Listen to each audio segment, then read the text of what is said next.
Malumunuz şu anda bulunduğumuz bu mekanda, yani Mezopotamya Bulvarı 50 metre yol da, arkamda da gördüğün gibi içki şişeleri mevcut. Geceleri buralarda uygunsuz şekilde kadınlı erkekli gruplar halinde alkol tüketilmekte.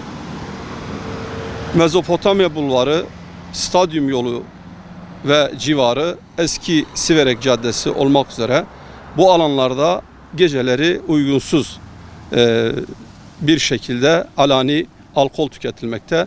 Bu da halkımızı ciddi manada tedirgin etmekte. Yani vatandaşımız gönül rahatlığıyla, aileleriyle buralarda geçememekte.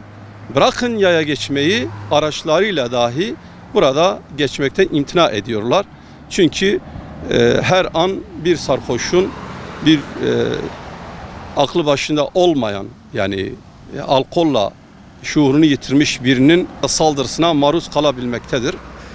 Bu fiiller zaman zaman alkollü araç kullanma neticesinde birçok kazalara da sebebiyet vermektedir. Bu da bizi ciddi manada endişelendiriyor, tedirgin ediyor.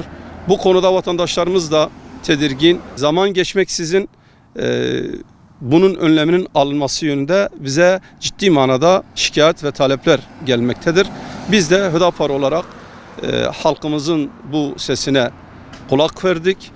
Yetkililere çağrıda bulunuyoruz. Temennimiz denetimlerin sıklaştırılması, önlemlerin alınması. Burada içki tüketenler, alkol kullanan insanların birçoğunun araç kullandığının şahidiyiz ve bu alkol neticesinde kullandıkları araçlardan dolayı da kazalara sebebiyet vermektedir. Şu an yanı başımıza gördüğünüz tarım arazisi, yani alkol tüketildiğinde zaten akılları uçuyor. Dolayısıyla sigaradan ya da benzer ateş kullanmadan dolayı yangınlara da sebebiyet verir.